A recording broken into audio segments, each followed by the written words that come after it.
Mga kamay naman, ang pag-uusapan natin ngayon, Nocturnes. Yung tanong na ating sasagutin ay, ano naman kung parang babae magsulat ang isang lalaki? Lalaki ka ba? Tapos may na-receive ka na bang comment na ang sulat mo parang babae?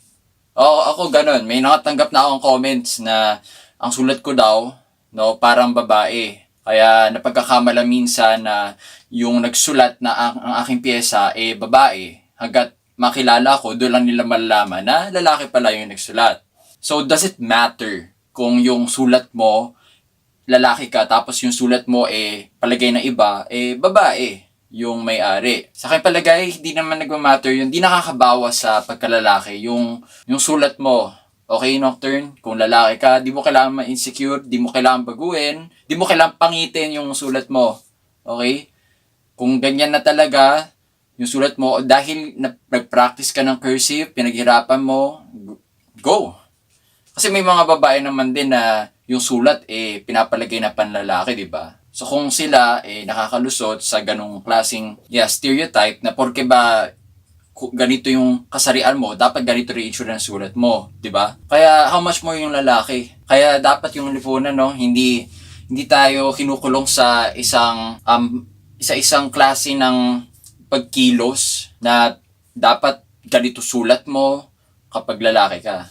At saka dapat matuwa tayo. Ikatuwa natin yan, mga Nocturne. Okay? Sa mga lalaking Nocturne dyan. Ikatuwa mo kung maganda cursive mo, nagaganda ng iba sa cursive mo. Kung sinasabihan kanila na parang babae magsulat, ibig sabihin maganda sulat mo at asset yan, asset. Kalakasan yan. Kasi ang ibig sabihin yan, no, kapag basta na kung padikit-dikit yung sulat mo, may mga pag-aaral na nagsasabi, may nagsabi din sa akin na dati kong guro, na kapag yung sulat mo, okay, ganito yung itsura, pagwari yung letter E mo pa taas, ibig sabihin, palaban ka o competitive. Tapos kapag madalis para sa iyo na magbasa ng padikit-dikit, sign daw yun ng katalinuhan.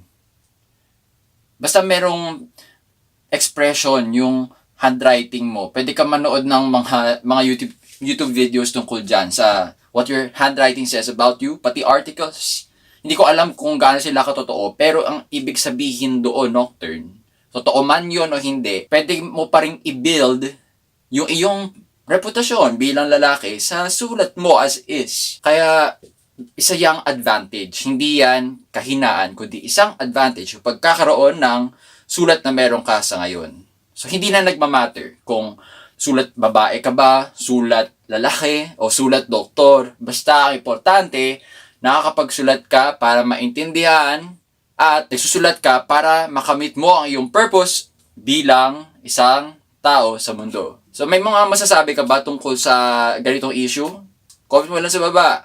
Okay? Kung nababother ka pa rin ba sa yun nga, sinasabihan ka na parang babae magsulat o iba pang adjective bukod sa babae at saka sa doktor. I-share mo lang sa comments. Tapos, i-let mo yung video na ito kung nagustuhan mo at sa tingin mo makakatulong. Kung makakatulong, i-share mo sa mga kaibigan mo, no, na nababother sa kanilang handwriting. Kaya, hanggang sa susunod, panatilihin ang iyong tikas.